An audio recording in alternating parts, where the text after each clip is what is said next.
Madam Speaker, Mr. Vice President, members of Congress, the First Lady of the United States,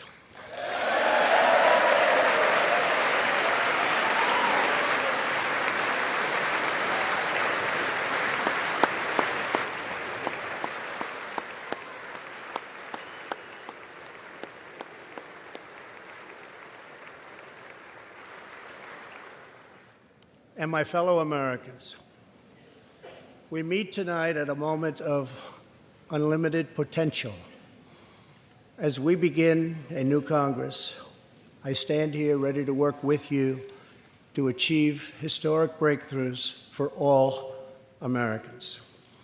Millions of our fellow citizens are watching us now gathered in this great chamber, hoping that we will govern not as two parties, but as one nation.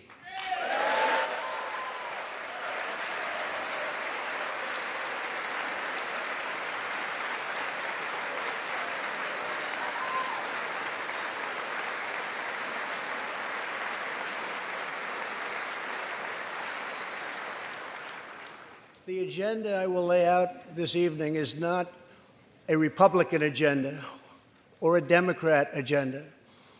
It's the agenda of the American people. Many of us have campaigned on the same core promises to defend American jobs and demand fair trade for American workers, to rebuild and revitalize our nation's infrastructure, to reduce the price of health care and prescription drugs, to create an immigration system that is safe, lawful, modern, and secure, and to pursue a foreign policy that puts America's interest first. There is a new opportunity in American politics if only we have the courage together to seize it.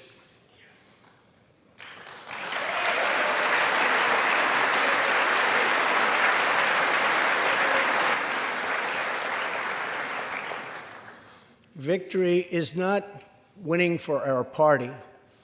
Victory is winning for our country.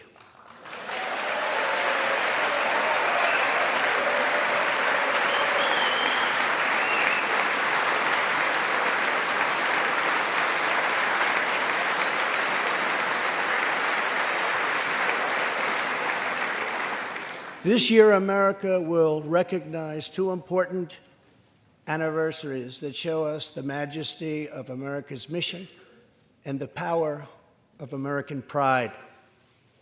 In June, we mark 75 years since the start of what General Dwight D. Eisenhower called the Great Crusade, the Allied liberation of Europe in World War II.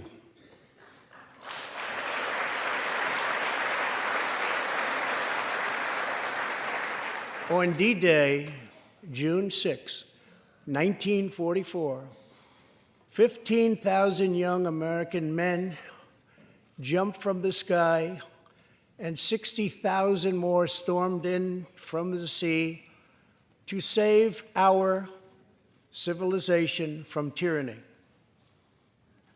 Here with us tonight are three of those incredible heroes.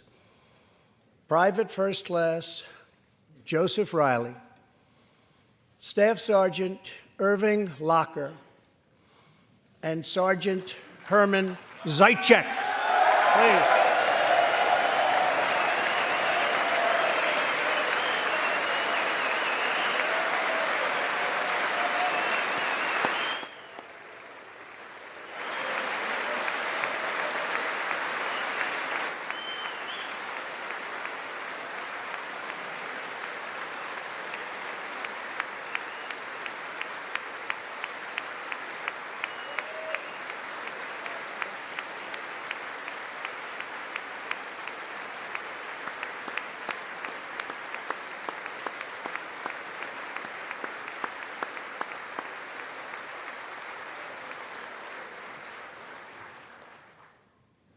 Gentlemen, we salute you.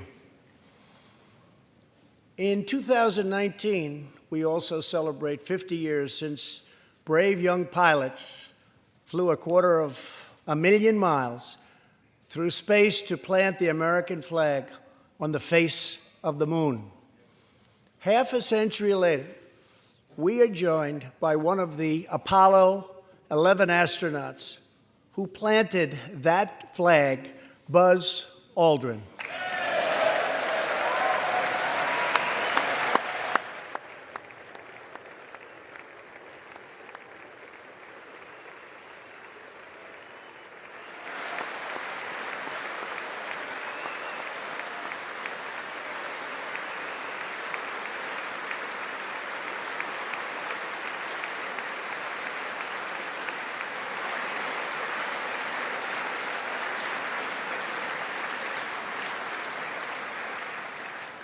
Thank you, Buzz. This year, American astronauts will go back to space on American rockets.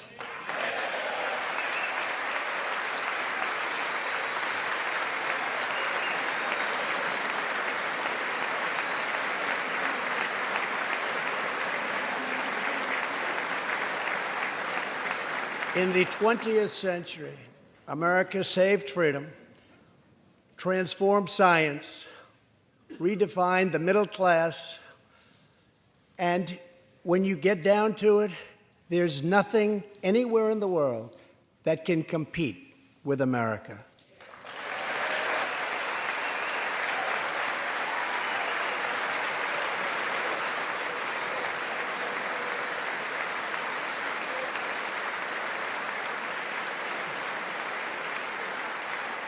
Now we must step boldly and bravely into the next chapter of this great American adventure. And we must create a new standard of living for the 21st century. An amazing quality of life for all of our citizens is within reach. We can make our community safer, our families stronger, our culture richer, our faith deeper, and our middle class bigger and more prosperous than ever before.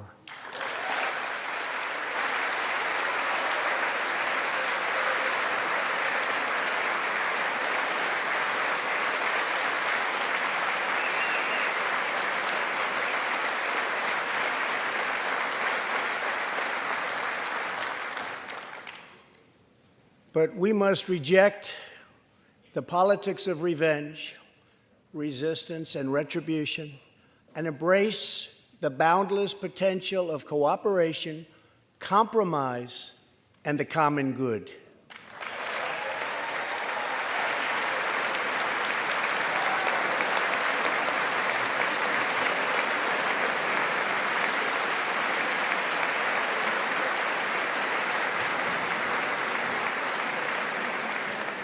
Together, we can break decades of political stalemate. We can bridge old divisions, heal old wounds, build new coalitions, forge new solutions, and unlock the extraordinary promise of America's future. The decision is ours to make. We must choose between greatness or gridlock, results or resistance, vision or vengeance, incredible progress or pointless destruction.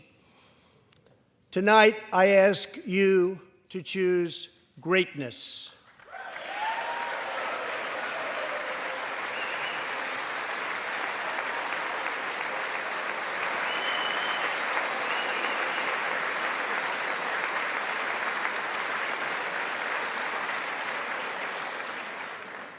Over the last 2 years, my administration has moved with urgency and historic speed to confront problems neglected by leaders of both parties over many decades. In just over 2 years since the election, we have launched an unprecedented economic boom, a boom that has rarely been seen before. There's been nothing like it. We have created 5.3 million new jobs, and importantly added 600,000 new manufacturing jobs something which almost everyone said was impossible to do. But the fact is, we are just getting started.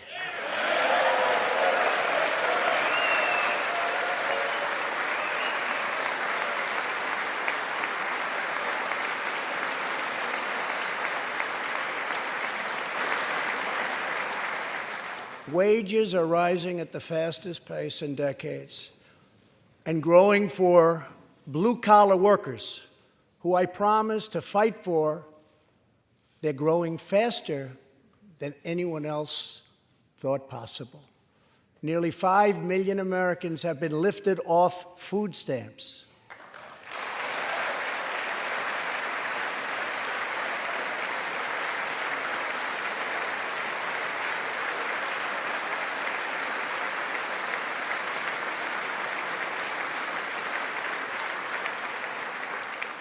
The U.S. economy is growing almost twice as fast today as when I took office.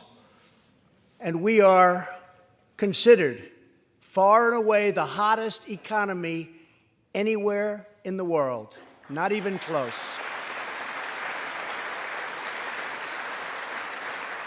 Unemployment has reached the lowest rate in over half a century.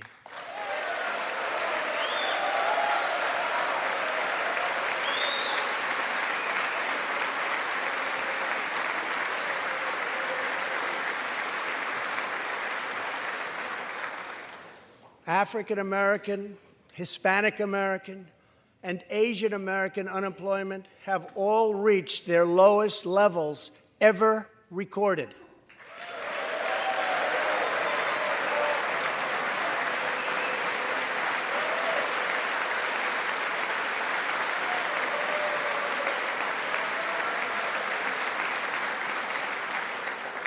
Unemployment for Americans with disabilities has also reached an all-time low.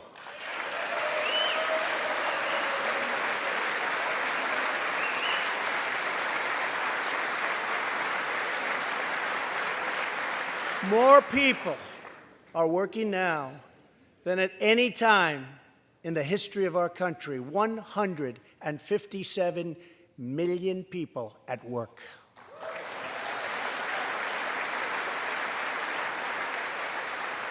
We passed a massive tax cut for working families and doubled the child tax credit.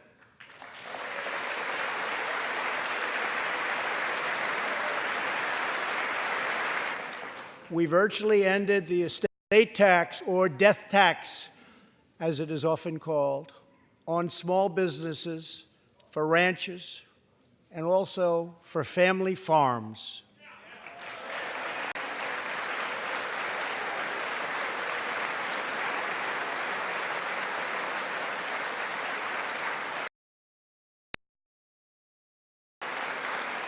We eliminated the very unpopular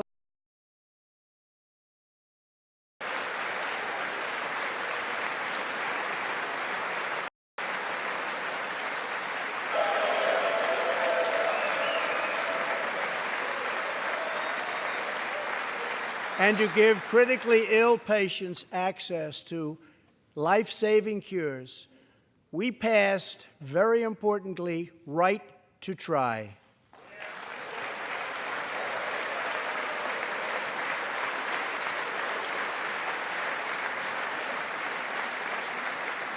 My administration has cut more regulations in a short period of time than any other administration during its entire tenure.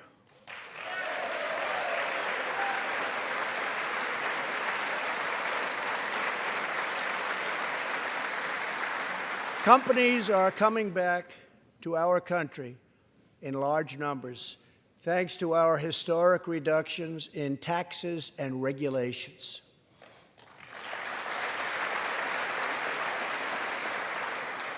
And we have unleashed a revolution in American energy.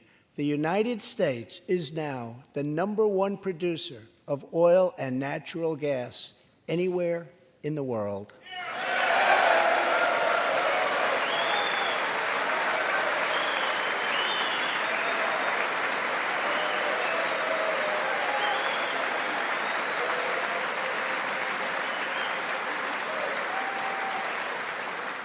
And now, for the first time in 65 years, we are a net exporter of energy.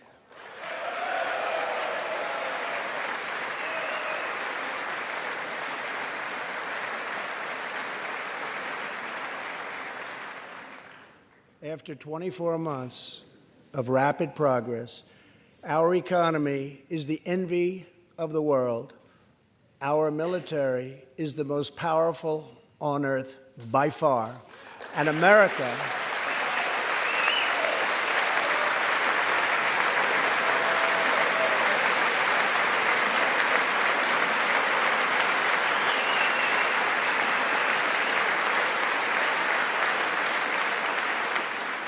America is again winning each and every day.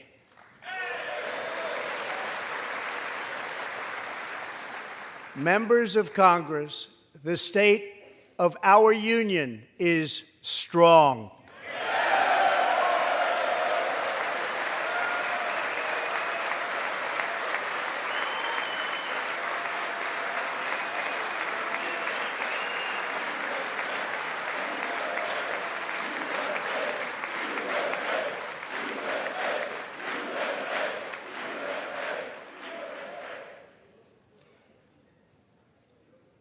That sounds so good.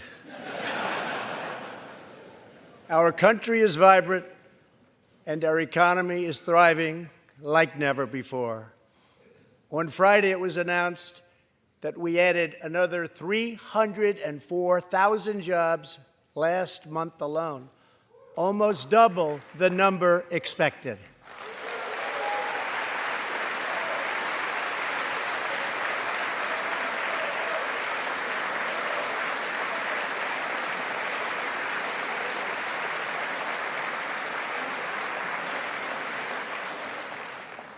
An economic miracle is taking place in the United States, and the only thing that can stop it are foolish wars, politics, or ridiculous partisan investigations.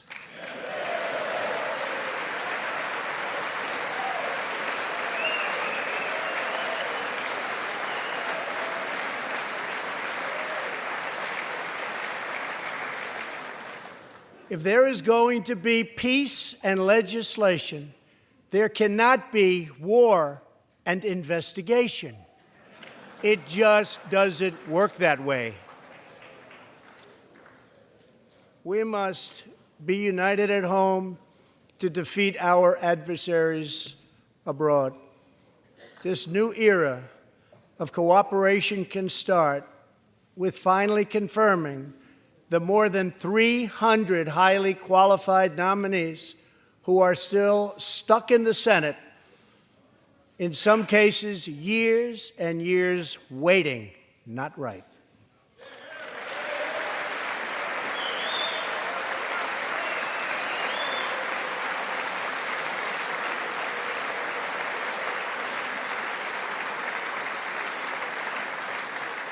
The Senate has failed to act on these nominations, which is unfair to the nominees and very unfair to our country.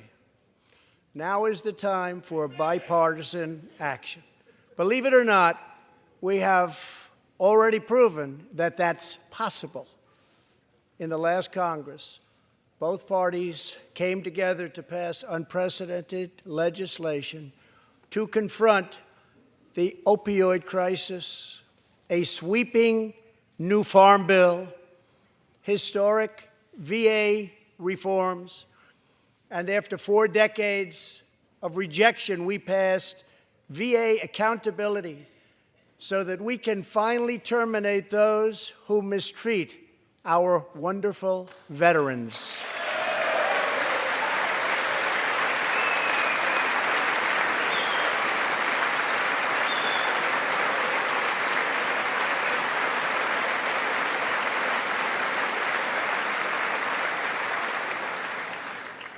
And just weeks ago, both parties united for groundbreaking criminal justice reform. They said it couldn't be done.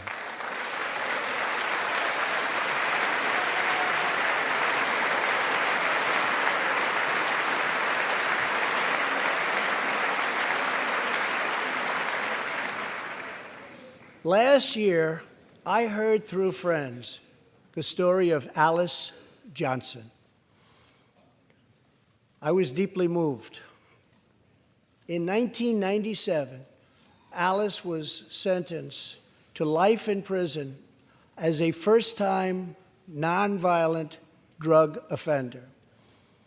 Over the next 22 years, she became a prison minister, inspiring others to choose a better path.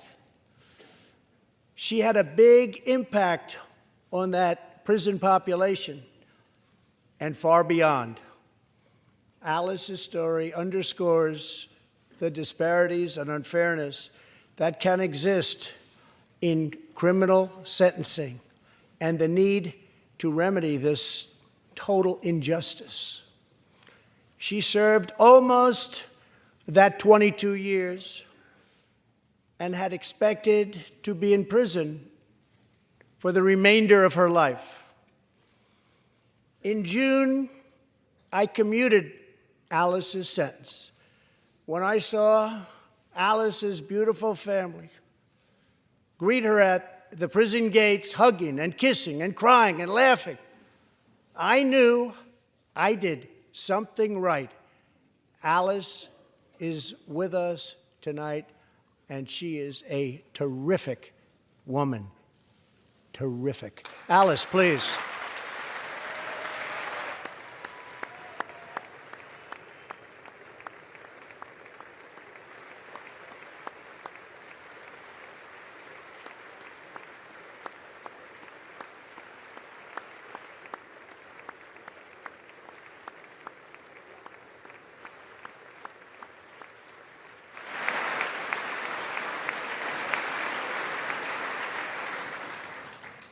Alice, thank you for reminding us that we always have the power to shape our own destiny. Thank you very much, Alice. Thank you very much.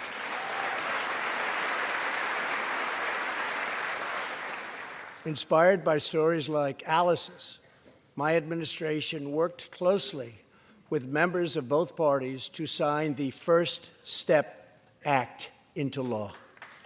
Big deal. It's a big deal.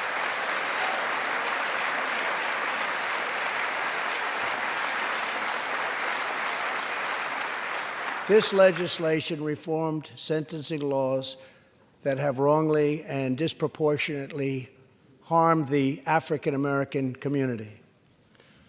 The First Step Act gives nonviolent offenders the chance to re-enter society as productive, law-abiding citizens. Now, states across the country are following our lead. America is a nation that believes in redemption. We are also joined tonight by Matthew Charles from Tennessee. In 1996, at the age of 30, Matthew was sentenced to 35 years for selling drugs and related offenses. Over the next 2 decades, he completed more than 30 Bible studies, became a law clerk, and mentored many of his fellow inmates. Now Matthew is the very first person to be released from prison under the First Step Act.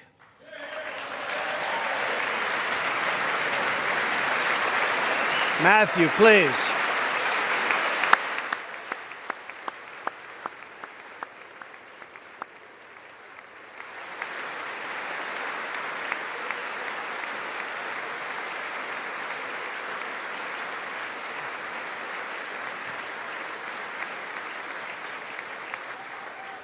Thank you, Matthew. Welcome home.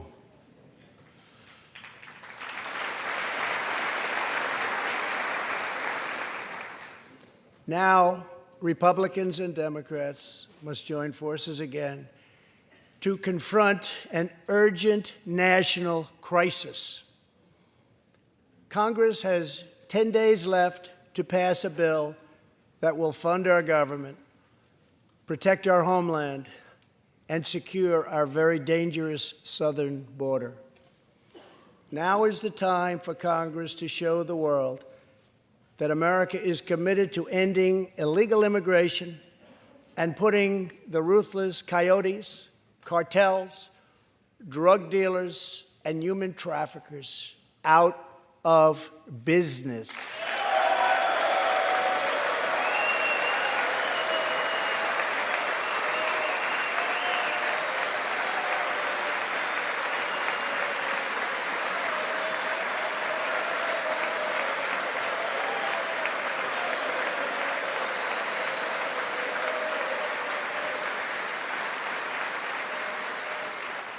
As we speak, large, organized caravans are on the march to the United States. We have just heard that Mexican cities, in order to remove the illegal immigrants from their communities, are getting trucks and buses to bring them up to our country in areas where there is little border protection. I have ordered another 3,750 troops to our southern border to prepare for this tremendous onslaught. This is a moral issue. The lawless state of our southern border is a threat to the safety, security, and financial well-being of all America. We have a moral duty to create an immigration system that protects the lives and jobs of our citizens. This includes our obligation to the millions of immigrants living here today who followed the rules and respected our laws. Legal immigrants enrich our nation and strengthen our society in countless ways.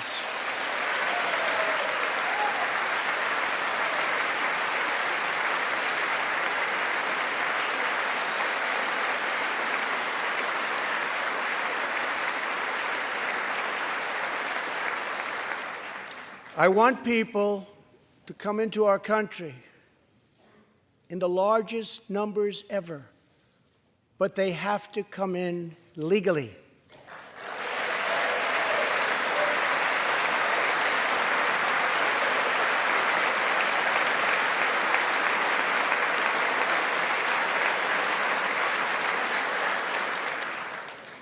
Tonight, I am asking you to defend our very dangerous southern border out of love and devotion to our fellow citizens and to our country. No issue better illustrates the divide between America's working class and America's political class than illegal immigration.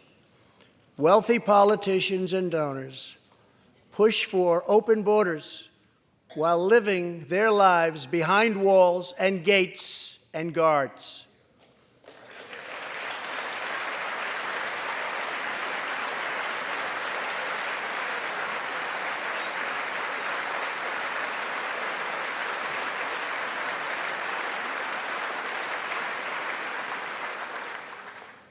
Meanwhile, working-class Americans are left to pay the price for mass illegal immigration.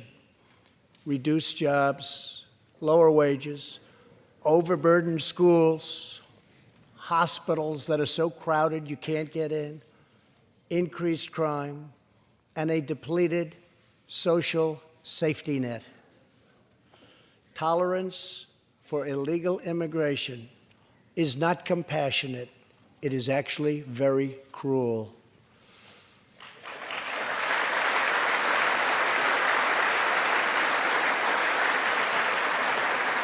One in 3 women is sexually assaulted on the long journey north. Smugglers use migrant children as human pawns to exploit our laws and gain access to our country.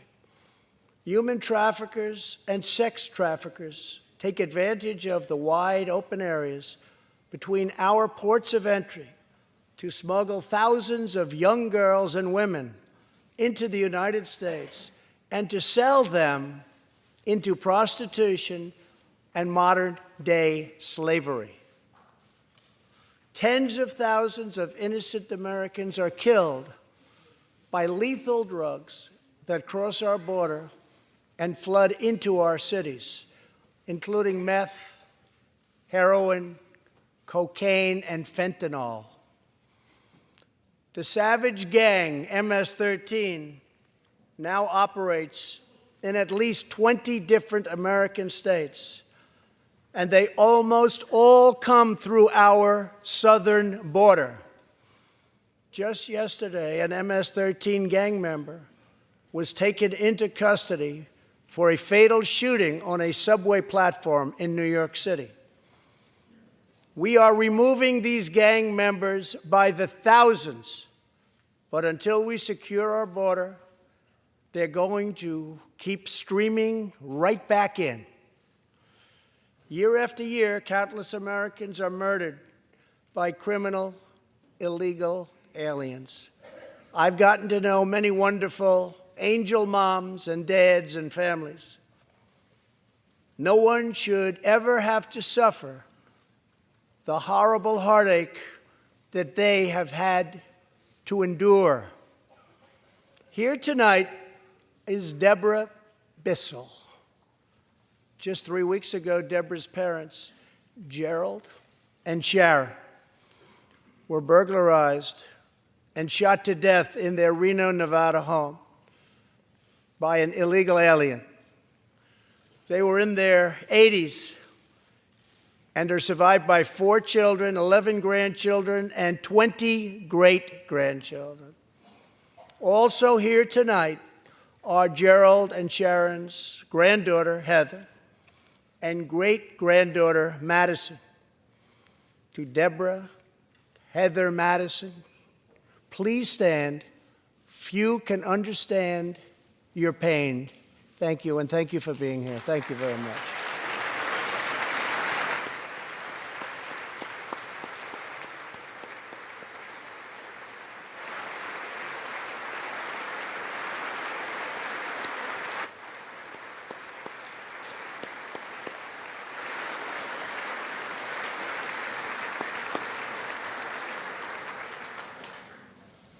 I will never forget, and I will fight for the memory of Gerald and Sharon, that it should never happen again. Not one more American life should be lost because our nation failed to control its very dangerous border. In the last 2 years, our brave ICE officers made 266,000 arrests of criminal aliens, including those charged or convicted of nearly 100,000 assaults, 30,000 sex crimes, and 4,000 killings or murders. We are joined tonight by one of those law enforcement heroes, ICE Special Agent Elvin Hernandez. When Elvin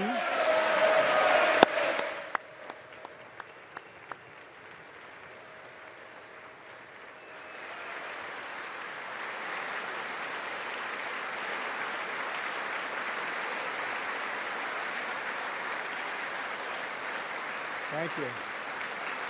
When Elvin was a boy, he and his family legally immigrated to the United States from the Dominican Republic. At the age of 8, Elvin told his dad he wanted to become a special agent. Today, he leads investigations into the scourge of international sex trafficking. Elvin says that if I can make sure these young girls get their justice, I've really done my job. Thanks to his work and that of his incredible colleagues, more than 300 women and girls have been rescued from the horror of this terrible situation, and more than 1,500 sadistic traffickers have been put behind bars.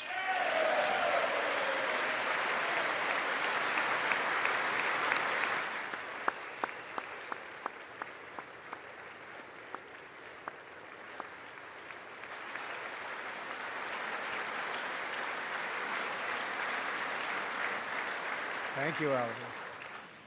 We will always support the brave men and women of law enforcement, and I pledge to you tonight that I will never abolish our heroes from ICE. Thank you.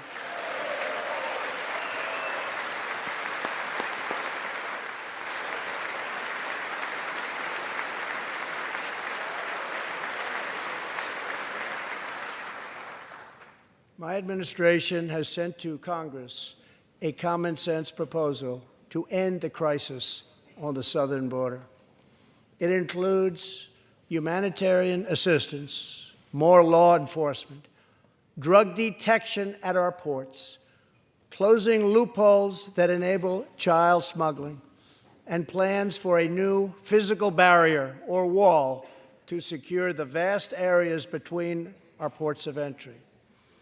In the past, most of the people in this room voted for a wall, but the proper wall never got built. I will get it built.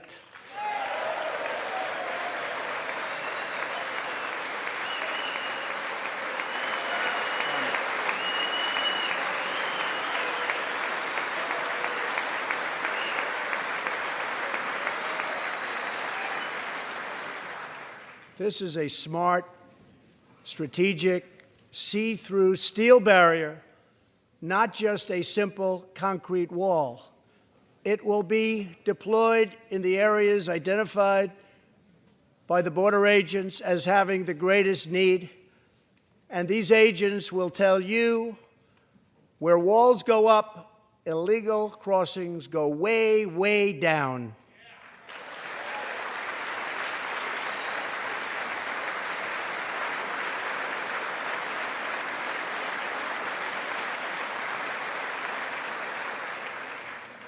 San Diego used to have the most illegal border crossings in our country. In response, a strong security wall was put in place.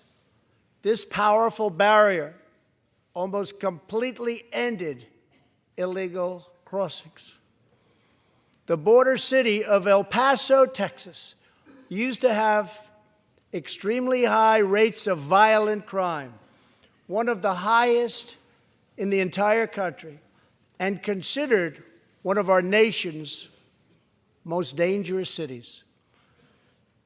Now, immediately upon its building, with a powerful barrier in place, El Paso is one of the safest cities in our country.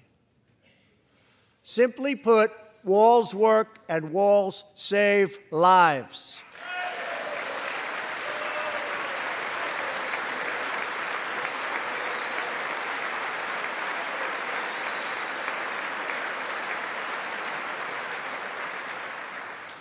So let's work together, compromise, and reach a deal that will truly make America safe. As we work to defend our people's safety, we must also ensure our economic resurgence continues at a rapid pace. No one has benefited more from our thriving economy than women, who have filled 58% of the newly created jobs last year.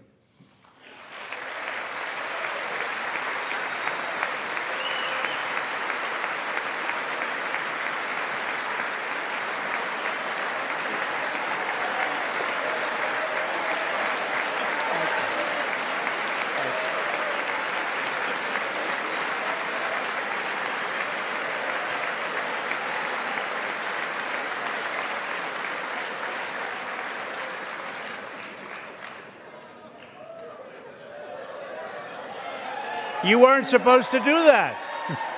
Thank you very much. Thank you very much.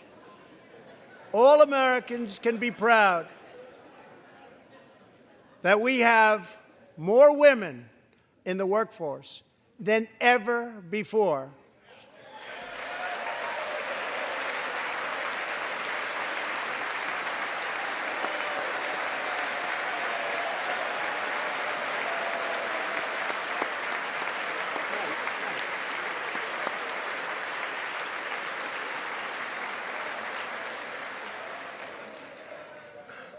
Don't sit yet. You're going to like this. And exactly 1 century after Congress passed the constitutional amendment giving women the right to vote, we also have more women serving in Congress than at any time before.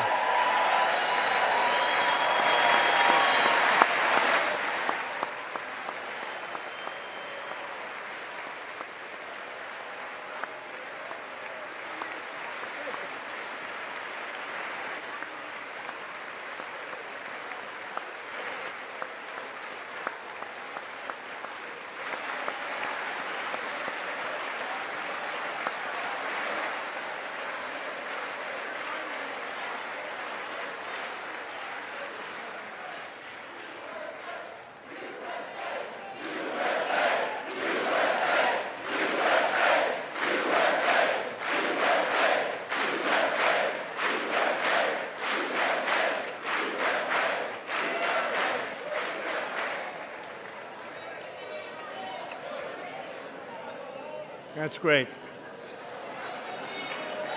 Really great. And congratulations. That's great. As part of our commitment to improving opportunity for women everywhere, this Thursday, we are launching the first ever government-wide initiative focused on economic empowerment for women in developing countries. To build on, thank you. To build on our incredible economic success, one priority is paramount: reversing decades of calamitous trade policies. So bad. We are now making it clear to China that after years of targeting our industries and stealing our intellectual property, the theft of American jobs and wealth has come to an end.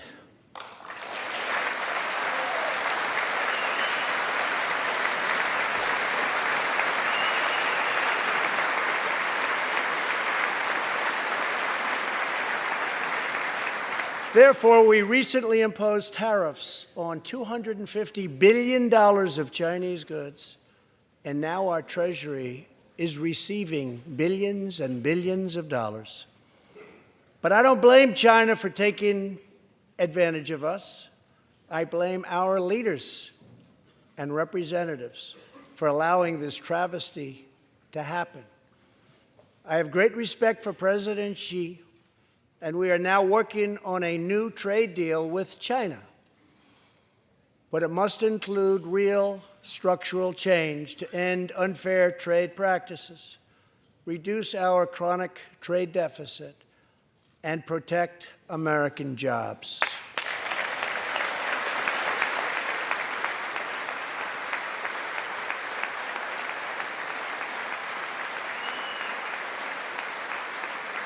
Thank you. Another historic trade blunder was the catastrophe known as NAFTA. I have met the men and women of Michigan, Ohio, Pennsylvania, Indiana, New Hampshire, and many other states whose dreams were shattered by the signing of NAFTA. For years, politicians promised them they would renegotiate for a better deal, but no one ever tried until now. Our new U.S.-Mexico-Canada agreement, the USMCA, will replace NAFTA and deliver for American workers like they haven't had delivered to for a long time. I hope you can pass the USMCA into law so that we can bring back our manufacturing jobs in even greater numbers, expand American agriculture, protect intellectual property, and ensure that more cars are proudly stamped with our 4 beautiful words: Made in the USA.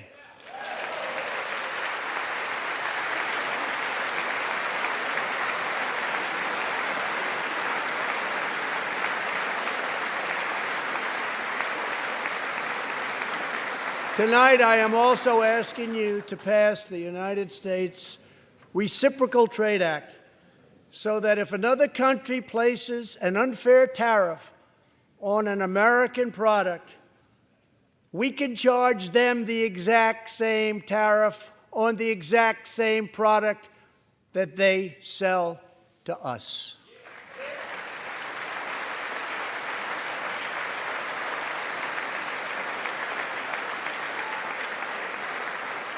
Both parties should be able to unite for a great rebuilding of America's crumbling infrastructure.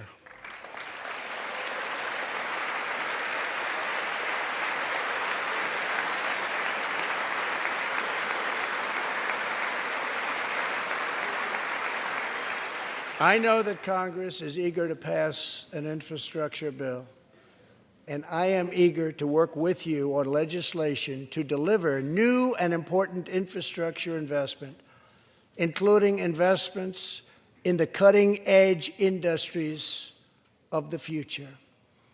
This is not an option. This is a necessity. The next major priority for me and for all of us should be to lower the cost of health care and prescription drugs, and to protect patients with pre-existing conditions.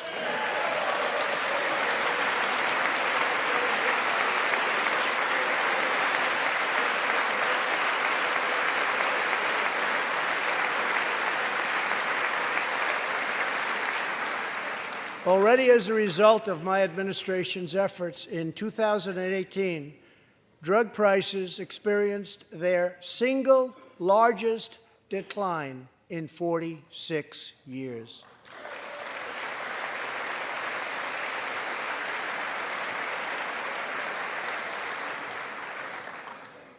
But we must do more. It's unacceptable that Americans pay vastly more than people in other countries for the exact same drugs, often made in the exact same place. This is wrong, this is unfair, and together we will stop it, and we'll stop it fast.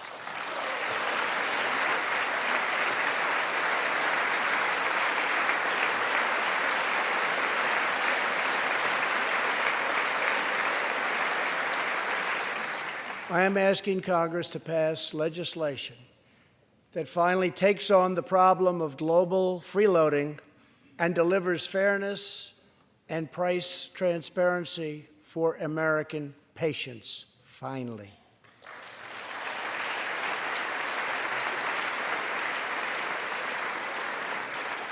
We should also require drug companies, insurance companies, and hospitals to disclose real prices to foster competition and bring costs way down.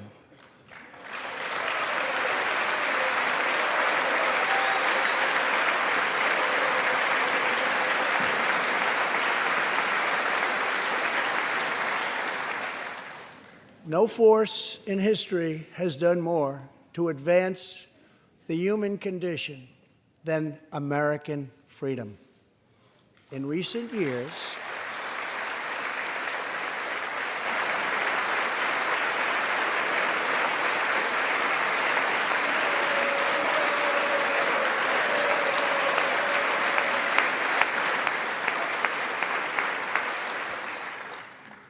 years, we have made remarkable progress in the fight against HIV and AIDS.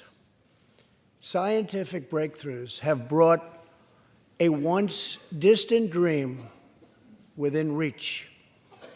My budget will ask Democrats and Republicans to make the needed commitment to eliminate the HIV epidemic in the United States within 10 years. We have made incredible strides, incredible.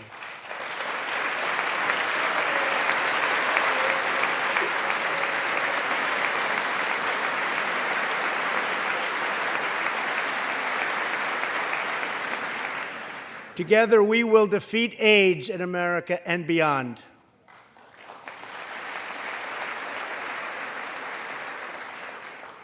Tonight, I am also asking you to join me in another fight that all Americans can get behind, the fight against childhood cancer.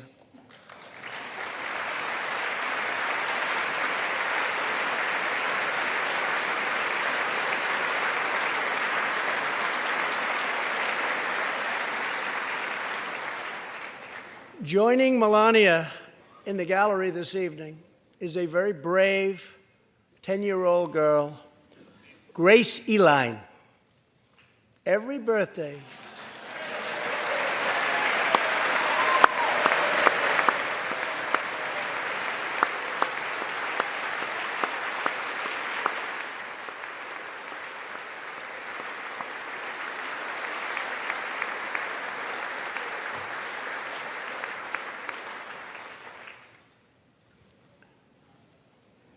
hi, Grace. Every birthday since she was 4, Grace asked her friends to donate to St. Jude's Children's Hospital. She did not know that one day she might be a patient herself. That's what happened. Last year, Grace was diagnosed with brain cancer. Immediately, she began radiation treatment. At the same time, she rallied her community and raised more than $40,000 for the fight against cancer.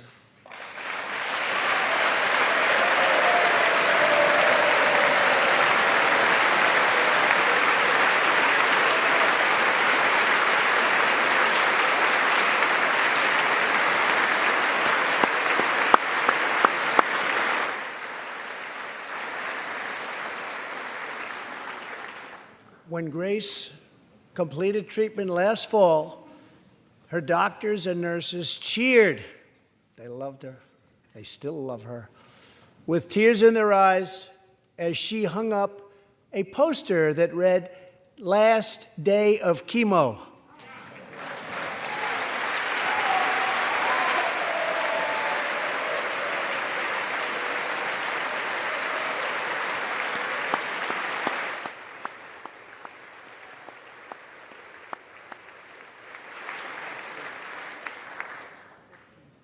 Thank you very much, Grace. You are a great inspiration to everyone in this room. Thank you very much.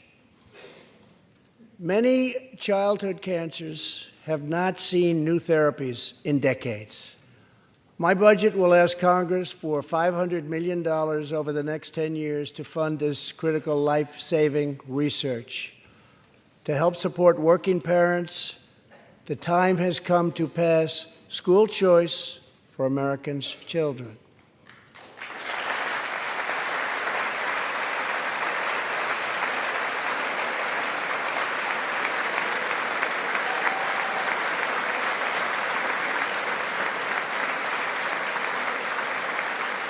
I am also proud to be the first president to include in my budget a plan for nationwide paid family leave so that every new parent has the chance to bond with their newborn child.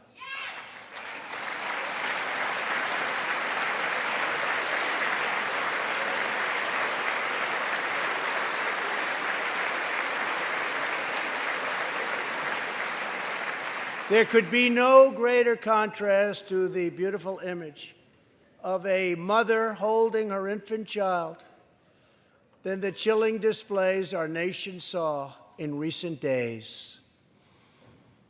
Lawmakers in New York cheered with delight upon the passage of legislation that would allow a baby to be ripped from the mother's womb moments from birth. These are living, feeling, beautiful babies who will never get the chance to share their love and their dreams with the world. And then we had the case of the governor of Virginia, where he stated he would execute a baby after birth. To defend the dignity of every person, I am asking Congress to pass legislation to prohibit the late-term abortion of children who can feel pain in the mother's womb.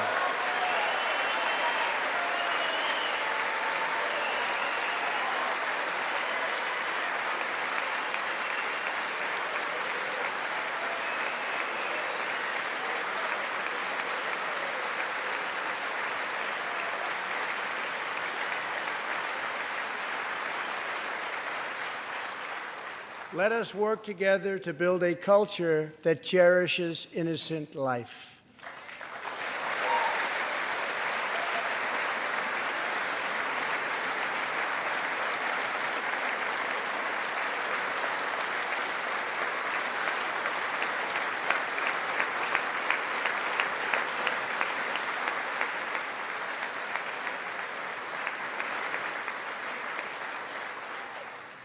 And let us reaffirm a fundamental truth. All children, born and unborn, are made in the holy image of God. The final part of my agenda is to protect American security. Over the last 2 years, we have begun to fully rebuild the United States military with $700 billion last year and $716 billion this year. We are also getting other nations to pay their fair share. Finally.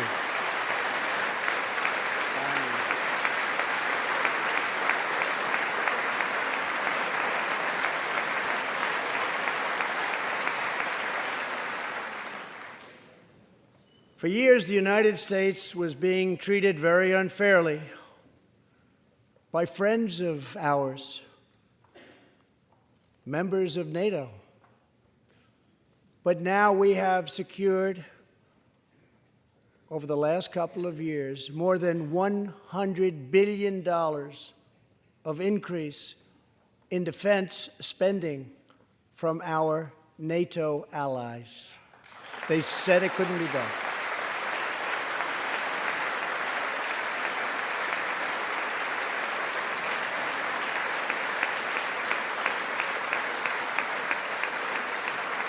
As part of our military buildup, the United States is developing a state-of-the-art missile defense system. Under my administration, we will never apologize for advancing America's interests. For example, decades ago, the United States entered into a treaty with Russia in which we agreed to limit and reduce our missile capability. While we followed the agreement and the rules to the letter, Russia repeatedly violated its terms. It's been going on for many years. That is why I announced that the United States is officially withdrawing from the Intermediate Range Nuclear Forces Treaty, or INF Treaty. Perhaps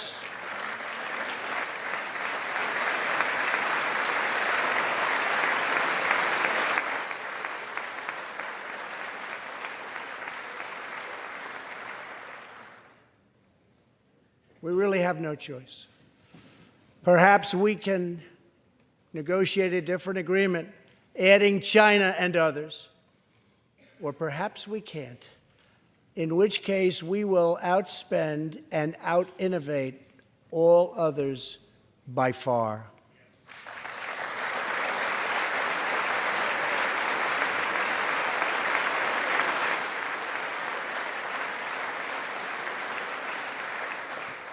As part of a bold new diplomacy, we continue our historic push for peace on the Korean Peninsula. Our hostages have come home. Nuclear testing has stopped, and there has not been a missile launch in more than 15 months. If I had not been elected President of the United States, we would right now, in my opinion, be in a major war with North Korea.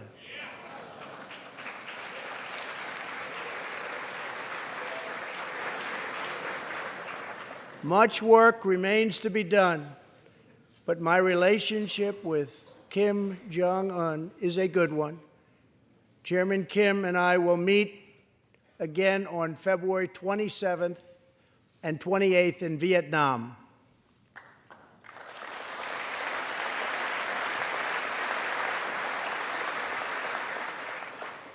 2 weeks ago, the United States officially recognized the legitimate government of Venezuela and its new president, Juan Guaido.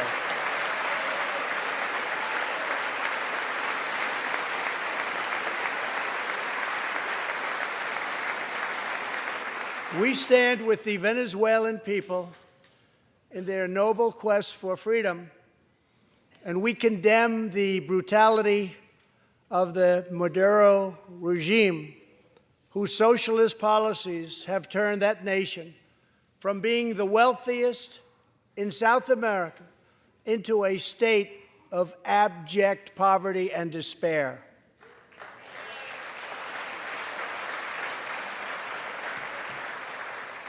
Here in the United States, we are alarmed by the new calls to adopt socialism in our country. America was founded on liberty and independence, and not government coercion, domination, and control. We are born free, and we will stay free.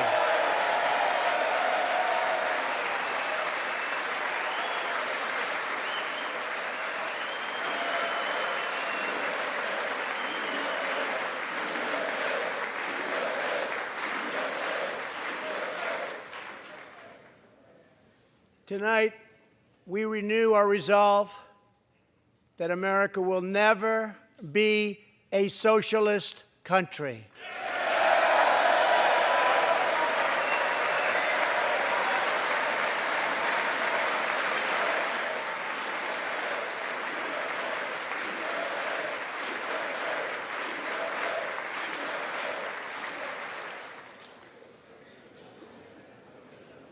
One of the most complex set of challenges we face, and have for many years, is in the Middle East. Our approach is based on principled realism, not discredited theories that have failed for decades to yield progress. For this reason, my administration recognized the true capital of Israel and proudly opened the American embassy in Jerusalem.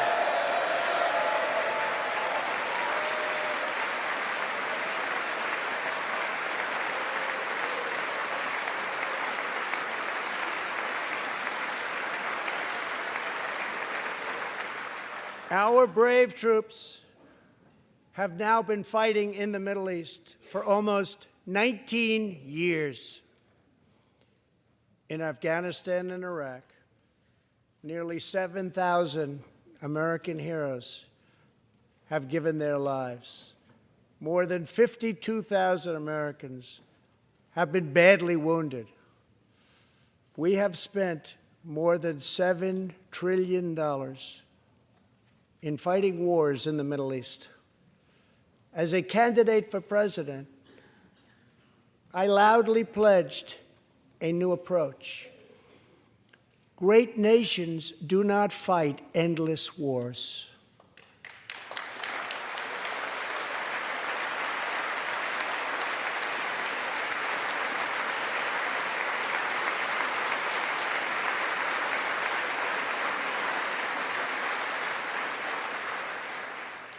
When I took office, ISIS controlled more than 20,000 square miles in Iraq and Syria just 2 years ago. Today, we have liberated virtually all of the territory from the grip of these bloodthirsty monsters. Now, as we work with our allies to destroy the remnants of ISIS, it is time to give our brave warriors in Syria a warm welcome home. I have also accelerated our negotiations to reach, if possible, a political settlement in Afghanistan. The opposing side is also very happy to be negotiating. Our troops have fought with unmatched valor, and thanks to their bravery, we are now able to pursue a possible political solution to this long and bloody conflict.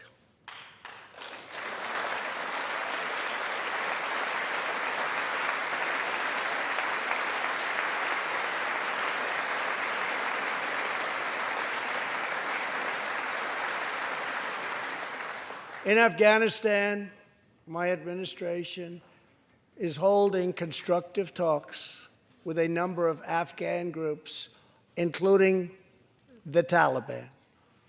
As we make progress in these negotiations, we will be able to reduce our troops' presence and focus on counterterrorism, and we will indeed focus on counterterrorism. We do not know whether we'll achieve an agreement, but we do know that after 2 decades of war, the hour has come to at least try for peace, and the other side would like to do the same thing. It's time.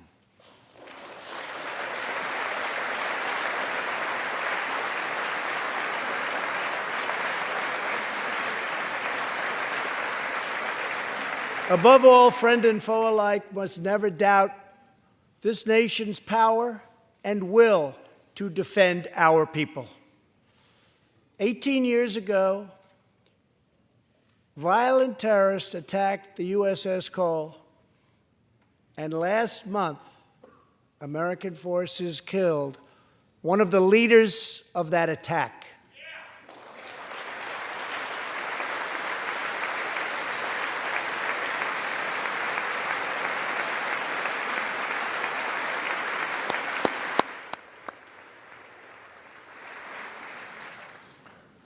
We are honored to be joined tonight by Tom Wibberley, whose son, Navy seaman Craig Wibberley, was one of the 17 sailors we tragically lost. Tom, we vow to always remember the heroes of the USS Cole. Thank you, Tom.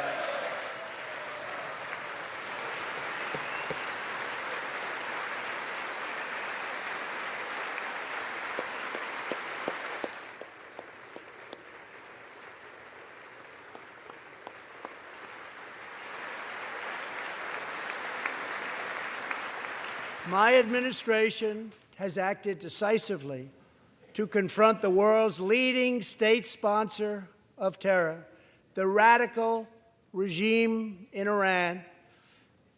It is a radical regime. They do bad, bad things. To ensure this corrupt dictatorship never acquires nuclear weapons, I withdrew the United States from the disastrous Iran nuclear deal.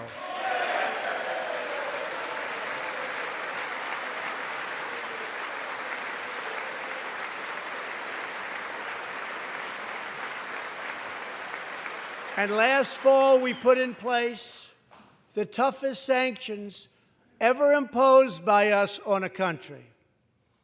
We will not avert our eyes from a regime that chants death to America and threatens genocide against the Jewish people.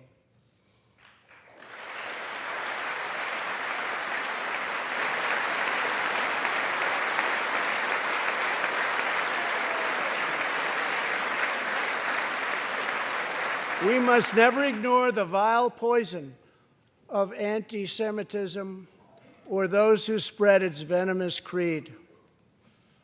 With one voice, we must confront this hatred anywhere and everywhere it occurs. Just months ago, 11 Jewish Americans were viciously murdered in an anti-Semitic attack on the Tree of Life Synagogue in Pittsburgh. SWAT officer Timothy Matson raced into the gunfire and was shot 7 times chasing down the killer, and he was very successful.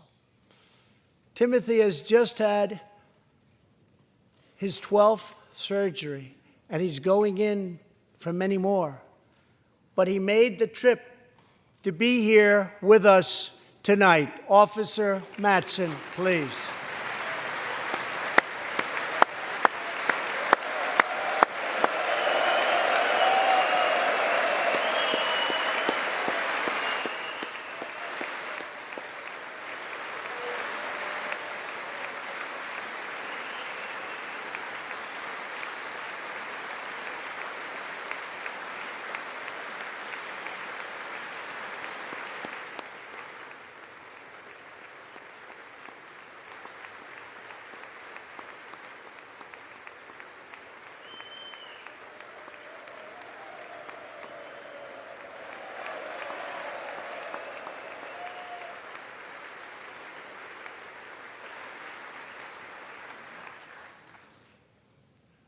Thank you. We are forever grateful. Thank you very much.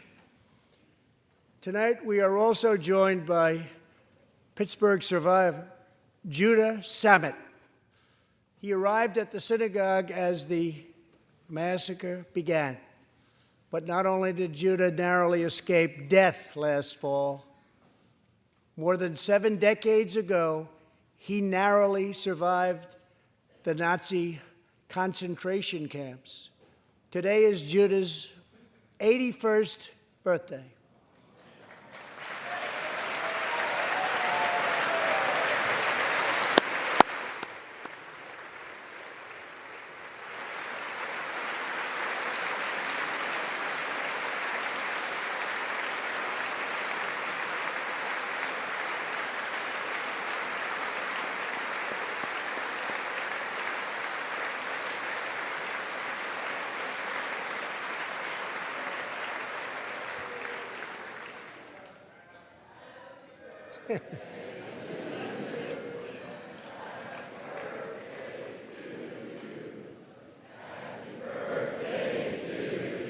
Great.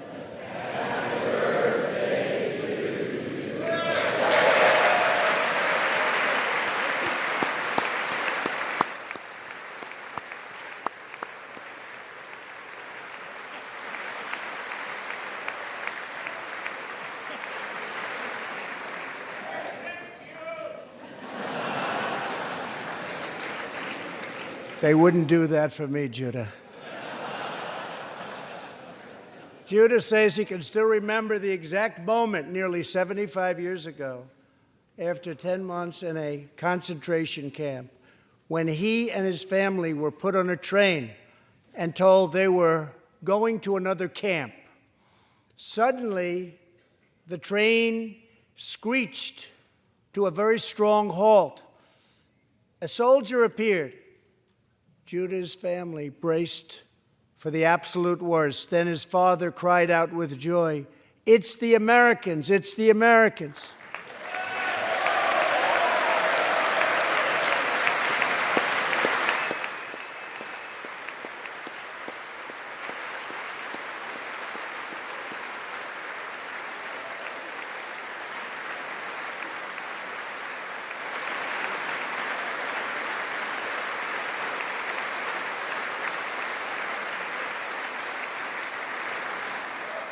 Thank you.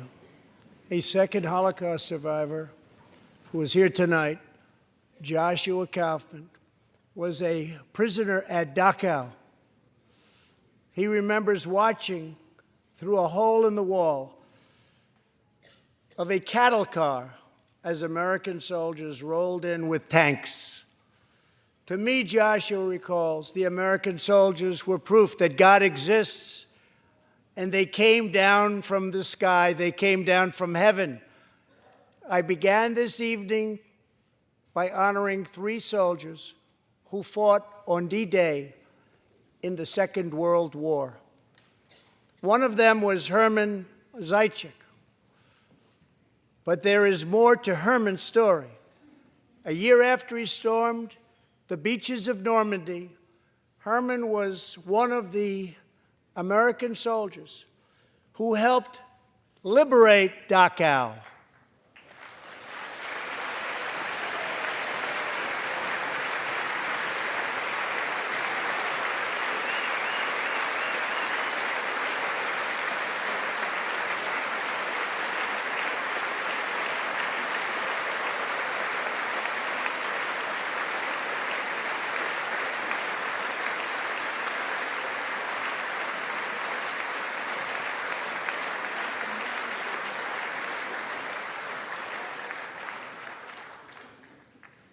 He was one of the Americans who helped rescue Joshua from that hell on earth. Almost 75 years later, Herman and Joshua are both together in the gallery tonight, seated side by side, here in the home of American freedom. Herman and Joshua, your presence this evening is very much appreciated. Thank you very much.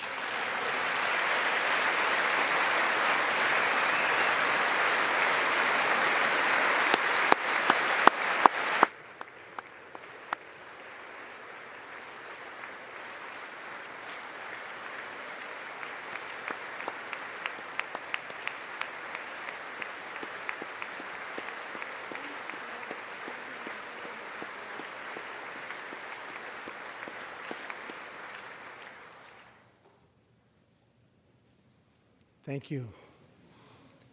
When American soldiers set out beneath the dark skies over the English Channel in the early hours of D-Day 1944, they were just young men of 18 and 19, hurtling on fragile landing craft toward the most momentous battle in the history of war.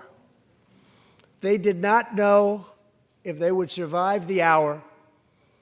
They did not know if they would grow old, but they knew that America had to prevail. Their cause was this nation and generations yet unborn. Why did they do it? They did it for America. They did it for us. Everything that has come since our triumph over communism, our giant leaps of science and discovery, our unrivaled progress towards equality and justice, all of it is possible thanks to the blood and tears and courage and vision of the Americans who came before. Think of this Capitol. Think of this very chamber where lawmakers before you voted to end slavery, to build the railroads and the highways, and defeat fascism, to secure civil rights, and to face down evil empires. Here tonight, we have legislators from across this magnificent republic. You have come from the rocky shores of Maine and the volcanic peaks of Hawaii, from the snowy woods of Wisconsin and the red deserts of Arizona, from the green farms of Kentucky and the golden beaches of California. Together, we represent the most extraordinary nation in all of history. What will we do with this moment? How will we be remembered? I ask the men and women of this Congress, look at the opportunities before us. Our most thrilling achievements are still ahead. Our most exciting journeys still await. Our biggest victories are still to come.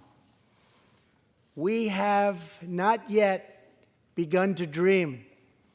We must choose whether we are defined by our differences or whether we dare to transcend them. We must choose whether we squander our great inheritance or whether we proudly declare that we are Americans. We do the incredible. We defy the impossible. We conquer the unknown. This is the time to reignite the American imagination. This is the time to search for the tallest summit and set our sights on the brightest star. This is the time to rekindle the bonds of love and loyalty and memory that link us together as citizens, as neighbors, as patriots. This is our future, our fate, and our choice to make. I am asking you to choose greatness. No matter the trials we face, no matter the challenges to come, we must go forward together. We must keep America first in our hearts. We must keep freedom alive in our souls. And we must always keep faith in America's destiny. That one nation, under God, must be the hope and the promise and the light and the glory among all the nations of the world. Thank you, God bless you, and God bless America. Thank you very much.